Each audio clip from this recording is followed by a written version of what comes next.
My spouse says I should always use a microphone, but I don't think it's on. Oh, there it is. All right. Do I really need this? I can hear you. Good idea to have the microphone. Always again. You sound like somebody I know. All right. My name is Arny Stieber, and I was born and raised in Michigan primarily. I graduated from Michigan State University in March of '69, and I got a job before I got out of college with General Motors. So I thought, you know, boy, this is a great life here. I've got money. I'd wear a shirt and tie every day to work. I had a girlfriend. Had a car. You know, things were good. Didn't have any student debt, by the way. Back then, you could pay your way through just with summer jobs. And then within about 5 months, you know, I got drafted in the military. The draft was going on, and I thought, well, you know, I really don't want to do that, but you know, I'm a college grad.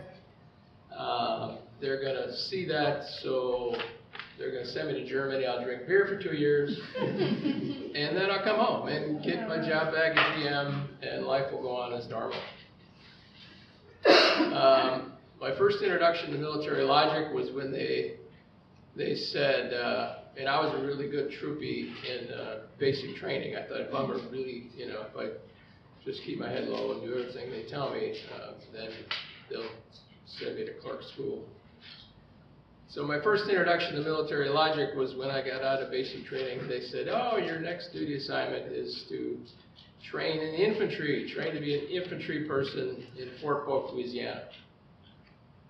And at that time, when you were trained at Fort Polk, next stop was Viet Nam, without a doubt. I mean, that was just right on the agenda.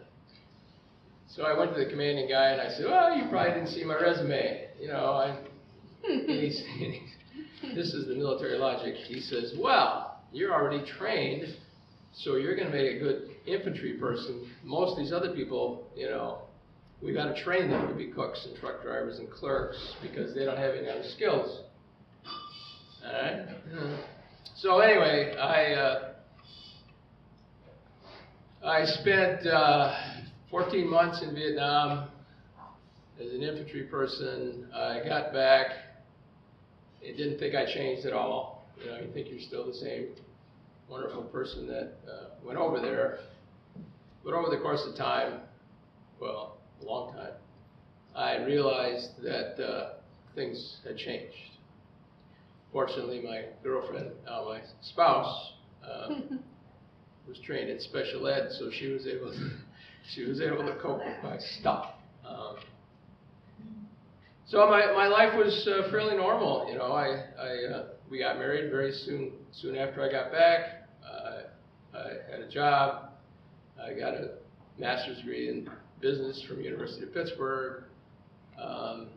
Continued in my career, and then in January of 2003, I was home alone and I turned on the TV.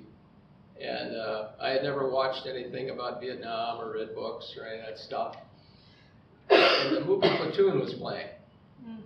And I thought, well, you know, it's been a long time from I got out of Vietnam in '71, so this was 2003. So a lot of years, a lot of mileage separating me. And the scene that came on was a U.S. patrol going into a village. And I saw the little children. And it all came back. I could smell it. I could feel it. It was like, oh my gosh, what's going on? I had no idea that it was that deep inside of me. So I didn't know what to do, and I kind of dropped out of many things for a while. I went through the motions, but mentally I wasn't there. But I started to read a lot. I went to peace marches. I talked to people. I was on the internet. Back then it was dial-up, but I was on it all the time. And I learned a lot. And in one of those episodes where I went to a peace march. At that time we were in Michigan, and this guy came up to me and said, "Gee, have you ever heard about Veterans for Peace?" I said, "No, I never did." And I joined them. And at that time too, I started to realize that I had to get what was inside of me out of me, and I started to write a lot, letters to the editor all the time. I'd get hate mail pretty regularly, which meant my letter was published, so I thought that was great. You know, I called them love letters. I filed them. But one of the things, I had two burning questions that kept coming in my mind. I said, why war? And why do we so proudly send our children to kill other children? And those two things really got me. At that time I was in business, and somebody gave me a little booklet by Marine Major General Smedley Butler. Some of you might have heard of him. He was a two-time Medal of Honor recipient. And his booklet is titled War is a Racket. And in that booklet, one of the things that stuck with me, he said he was a thug for big business. I thought, wow. I mean, here's a Medal of Honor winner, Marine, saying he was a thug for big business. So I started to explore being in business. I started to explore war as a business. And that question was fairly easy for me to answer, because I began to realize that it's extremely profitable. I mean, all you have to do is make stuff and convince the government that, you got to have war, and they buy your stuff and all those kind of things. And I thought about, as a business person, I thought, now how do you write your 5 and 10 year plan when you spent $500 million for, let's say, a bomb factory? How do you project demand for your product? And then I started to think about marketing. We can't have sales, right, to sell bombs. So I came to the conclusion that there are factions, probably departments within our government, whose purpose is to generate conflict, because you can't sell weapons unless there's conflict around. And right now, I recently heard that we have 73 conflicts, wars going on that the United States is involved in around the world. We don't hear about it. We don't hear about it much of anything. So I still pursue that, and I'm always astounded by the amount of money being made by weapons producers and all those who profit from war. So that was my first question, got an answer to. The second question, why do we so proudly send our children to kill other children? That was tougher, because we are so ingrained with militarism in this country that you can't even see it in most cases. It's like the forest and the trees. You're just standing there and you go, I don't see anything. And if you get up high enough, you look down and go, oh my goodness, that is a big deal. And that's our culture. When I was a little kid, I was raised in Detroit. I was right down the street from a Catholic school. I went to Catholic schools for 12 years. And being raised right down the street from a Catholic school, we had 3 favorite games: Army, War, and Guns. Those were our 3 favorite games. I never heard any pushback from anybody saying, what are you doing that for? We all did. We had toy guns. We'd run around and shoot each other. We had toy Army helmets. I mean, things have progressed, so now we have video games, people killing people, showing it, that's glorified. The military has a lot of video games out for kids, and they've gotten really gory. I mean, even the recruiting ads you see on TV now have changed. When I got out, you couldn't even get off base without your Class A uniforms on. Now, you see military people on the street, and many of them, most, wear their CBDs, combat battle dress. So they're always ready for combat. I mean, so the message is we're always at war. We've got to have war. And so when I asked, you know, why do we so proudly send our children? Because we don't think about the killing part, you know. At least we didn't used to. The ads now show weapons and killing and bombing and stuff like that. But we send them because we think that that's how you solve problems.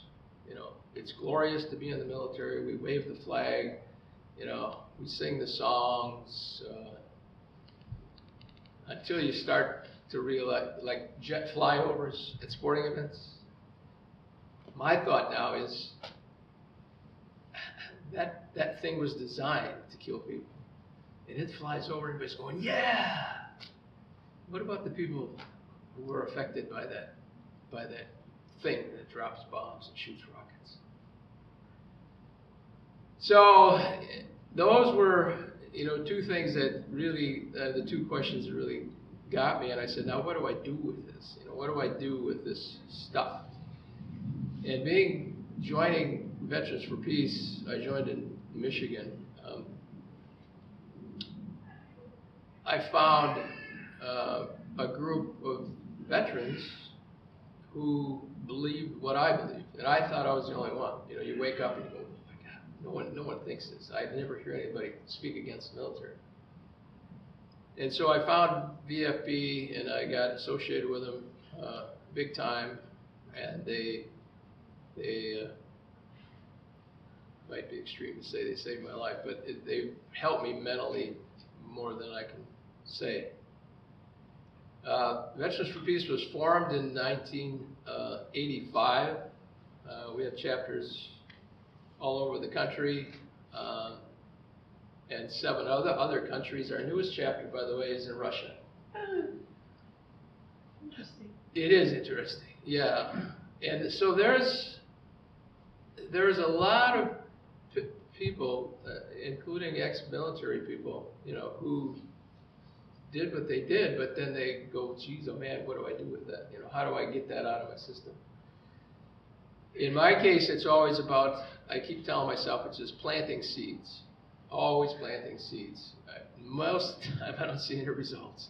You know, you talk to somebody, but every so often, one of the seeds grows, and you feel really great. You know, somebody comes up and says, man, I'm glad you talked to me, because, you know, either they didn't join the military or they were going down a path that was very destructive to themselves. So I do what I do because I have to do it. You know, I have to do this stuff. I have to talk, even though I don't, you know, I don't like the pushback I get. Well, I guess I like it now. I don't know. I mean, it's kind of good because someone says, well, we don't like what you said. And I think, that's an opening for me to ask, you know, why, you know, what's going on.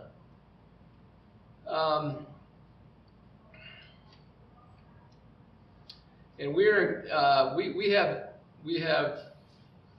well, we're going to start having 3 major events, VFP, throughout the year. We do an Armistice Day event. We don't call it Veterans Day. We go back to its original roots. That was a peace day. That was the war to end all wars resulted in Armistice Day. So we're focused on that.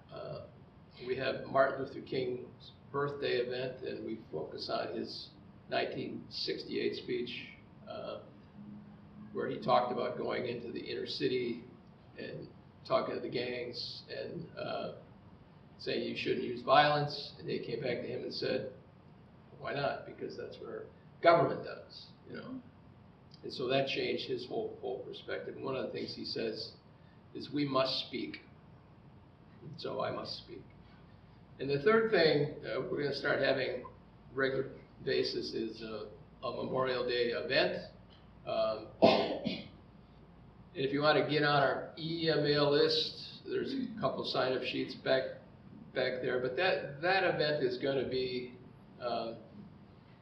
looking at primarily Chicago, but all around the country, and you know, the effects of war, both environmentally, cost-wise, you know, our military budget and all those who support the military has exploded, and morally, you know, we're gonna talk about that. the first part of that is going to happen on Saturday, and we invite people to go downtown to watch the Memorial Day Parade. When I moved to Chicago, somebody said that Chicago has the largest Memorial Day Parade in the nation. I thought, wow, that's kind of weird.